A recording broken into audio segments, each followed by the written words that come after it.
তো বন্ধুরা, আজকে বলবো যে আপনারা যারা বাংলাদেশ থেকে যারা পোল্যান্ডে আসবেন, তারা কি আসলেই এয়ারপোর্টে হয়রানি হচ্ছেন কিনা, এবং এয়ারপোর্টে আপনাদের কি কি ধরনের প্রশ্ন করতে পারে, আপনাদের প্রয়োজনে কি কি কাগজ লাগবে, সেখানে কি কি তারা চায়, আসলে এই সম্পর্কেই আজকে ছোটো করে আমি আপনাদেরকে বলবো। হচ্ছে আপনার জার্মানির একটি ছোট শহর, গ্রাম বললে চলে, এবং এখানে একটি নদী আছে। এই নদীটা আমি আপনাদেরকে দেখাবো এক সেকেন্ডের জন্য।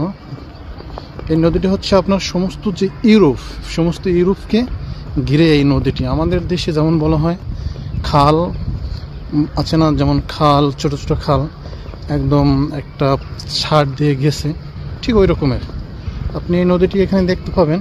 এবং এই নদীটি সমস্ত ইউরোপের একদম সব দেশের সাথে এটা মানে জয়েন্ট করা, এটা হলো সে নদী। এখানে এখন অনেক ঠান্ডা, এই ঠান্ডার সময় এখানে দেখা যায় অনেক আপনার যে হাঁসগুলো আমরা উঠতে দেখি, প্রচুর পরিমাণে এখানে হাঁস রয়েছে। একটু আপনারা দেখবেন যে হাঁস দেখা যায়। পোল্যান্ডের আপনার যদি ভিসা কনফার্ম হয় না, আপনার ভিসা পোল্যান্ডের হয়ে গেছে, মনে করুন যে আপনি 100% পোল্যান্ডে ভিসা, আপনার সব কিছু ওকে, তখন আপনাকে এয়ারপোর্ট কেউই আপনাকে আটকাতে পারবে না। হ্যাঁ, যদি আপনি এখানে দেখবেন যে তারা একটু এয়ারপোর্টে আপনাকে প্রশ্ন করতে পারেন, আপনি একটা দেশ থেকে আরেকটা দেশে যাবেন, সেজন্য আপনাকে তারা কিছু প্রশ্ন করতে পারে। কিন্তু এই প্রশ্নগুলি আপনি যদি একটু খেয়াল করেন, তাহলে কিন্তু আপনি নিজে খুব সুন্দর করে অ্যান্সার করতে পারবেন। পোল্যান্ডে এখন বর্তমানে যারা যাবে তাদের কিন্তু এসএসসি এইচএসসি করা থাকে। তো আপনাদের অনেক সময় শিক্ষাগত যোগ্যতা আপনাদেরকে জিজ্ঞাসা করতে পারে যে আপনি কোন পর্যন্ত পড়াশোনা করছেন, আপনার সার্টিফিকেট দেখতে চাইতে পারে। তখন কিন্তু তারা আপনাকে প্রশ্ন করবে যে এসএসসির মানে কি, এইচএসসির মানে কি, মানে এগুলি তো সংক্ষেপ থাকে। তখন আপনারা এগুলি একটু জেনে রাখবেন। এগুলি অনেক সময় জিজ্ঞাসা করে, আবার অনেক সময় এগুলি জিজ্ঞাসা করে না। আমি আপনাদেরকে এই নদীটির কথা বলছি, যে এই নদীটি হচ্ছে সমস্ত ইউরোপের একটাই নদী। আপনি সুইজারল্যান্ড যান, নেদারল্যান্ড যান, আপনি নরওয়ে, আপনার যতগুলি দেশ রয়েছে ইউরোপের ভিতরে, যে ইউরোপের 37টি দেশ, এই 37টি দেশের সাথে এই নদীটি জয়েন করা। এটা হচ্ছে জার্মানির একটি গ্রাম, এবং গ্রামের পাশে এই নদীটি। গ্রামটা হয়েছে এই সাইডে, আর নদীটি আছে অপর সাইডে। আবার নদীটির ওপাশে কিন্তু রয়েছে অন্য শহর। ওকে, তো আপনারা যখন ভিসা হয়ে যাবে, তখন আপনার যে ভিসার যে কাগজ, যে আপনার ভিসা যে আপনি যে একটা অ্যাপ্লিকেশন করছেন যে পোল্যান্ডে যাওয়ার জন্য, সেই ভিসার যে অ্যাপ্লিকেশন যে ফর্ম, সেটা আপনি ফটো করে কিন্তু রাখবেন, আপনার কাছে সব কাগজ রাখবেন। মূল কথা হলো আপনার পাসপোর্ট থেকে শুরু করে আপনার নিট আইডি থেকে শুরু করে আপনার সমস্ত কাগজ কিন্তু আপনি সুন্দর করে কিন্তু সাথে রাখবেন। এখন দ্বিতীয় প্রজেক্ট আসি, যেটা হলো যে আপনাকে সম্ভবত কি প্রশ্ন করতে পারে, এইগুলি আপনাকে জিজ্ঞাসা করবে যে আপনি পোল্যান্ডে যাবেন, আপনি কোন ভিসার উপরে যাবেন পোল্যান্ডে।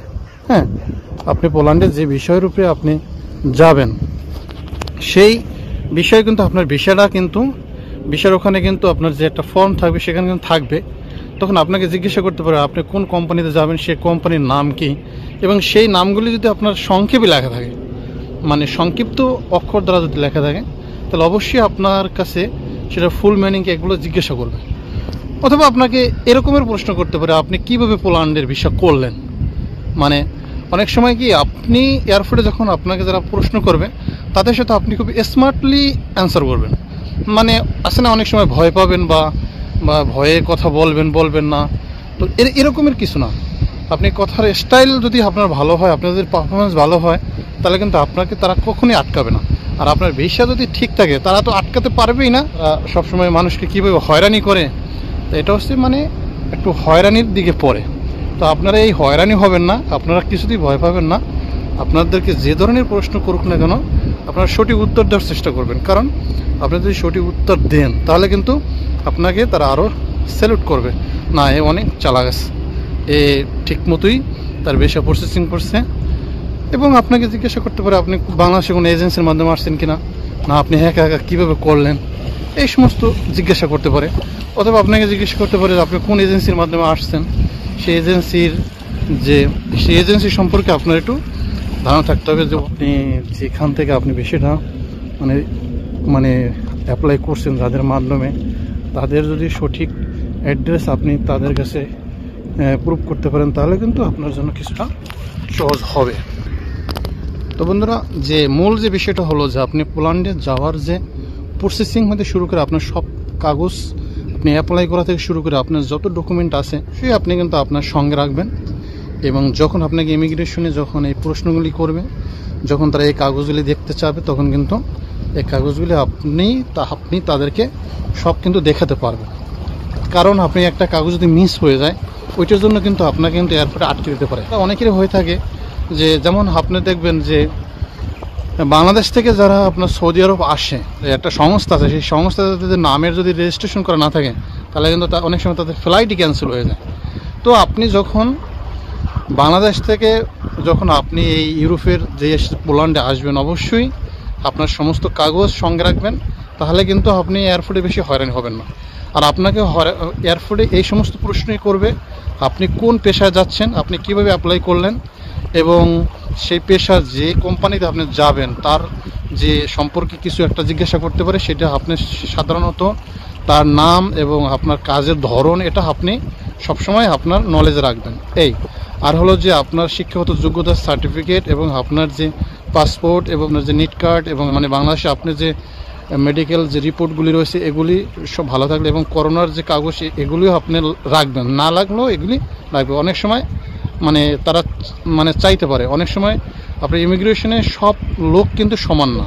অনেক সময় দেখবেন আমরা যখন বিদেশ থেকে যখন আমাদের দেশে যাই, তখন কিন্তু এয়ারপোর্টে অনেক মানে মানে তারা কি নিয়ে মানে তারা কিন্তু বসেই থাকে আপনার সব মানে কাগজ এবং আপনার সমস্ত সবকিছু ক্লিন আছে কিনা, তারা কিন্তু এই বিষয় নিয়ে তারা কিন্তু বসে থাকে কোন জায়গায় আপনাকে ধরবে। কিন্তু যতই ধরুক আর যাই করুক না কেন, তারা কিন্তু আপনাকে ধরে রাখবে না, তারা কিন্তু আপনাকে ছেড়ে দেবে লাস্ট অবস্থায়। কারণ আমরা তো ফ্লাইট হওয়ার 2 ঘন্টা 3 ঘন্টা আগেই এয়ারপোর্টে যাই, তাই না? তারা কি করবে, আপনাদের সাথে এইটা নিয়ে মানে এই কথাবার্তা বলে আপনাদের সাথে সময় কাটায়, কিন্তু সব শেষে কিন্তু আপনাকে কিন্তু ধরবে না।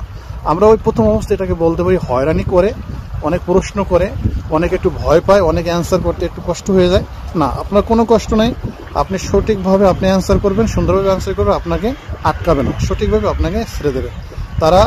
মানে আর এমনভাবে কথা বলবেন, তাদেরকে সবসময় সম্মান দিয়ে কথা বলবেন। তারা আপনার সাথে যেভাবেই ব্যবহার করুক না কেন, কিন্তু আপনি আপনার মানে জায়গায় সঠিক থাকবেন এবং সুন্দরভাবে তাদেরকে অ্যান্সার করবেন, তাহলে কিন্তু আপনি খুব সহজে কিন্তু এয়ারপোর্ট থেকে আপনার কোনো প্রবলেম হবে না। আর একটা কথা মনে রাখবেন, বাংলাদেশ বা বলুন ইন্ডিয়া বলুন, এই সমস্ত আমাদের এশিয়া দেশে যে এয়ারপোর্টগুলো রয়েছে, এই সমস্ত দেশের যে এয়ারপোর্টে যতটা হয়রানি করে, আপনি বাহিরের দেশে যখন ল্যান্ড করার পরে ওই সমস্ত এয়ারপোর্টে আপনাকে কোনো হয়রানি করবে না। আপনার ভিসা, আপনার কাগজ, আপনার পাসপোর্ট সবকিছু ঠিক থাকলে সাথে সাথে আপনি মানে খালাস, মানে সাথে সাথে আপনি মানে বের হয়ে যেতে পারবেন। মানে পোল্যান্ডের এয়ারপোর্ট বা অন্য অন্য দেশের এয়ারপোর্টে কোনো সমস্যা হবে না। যতটুকু হওয়ার আমাদের এই এশিয়া মহাদেশের যে এয়ারপোর্টগুলি, এখানেই খুইটা নুইটা মানে আপনাকে একবারে মানে যা কিছু আছে সব কিছু আপনাকে মানে জিজ্ঞাসা করবে, কোথা থেকে আসছেন, কিভাবে আসছেন, কিভাবে বিষয় করলেন, কেন যাবেন, কি আপনি কোন পর্যন্ত পড়াশোনা করছেন, এই সমস্ত কথা আপনাকে তারা করবে।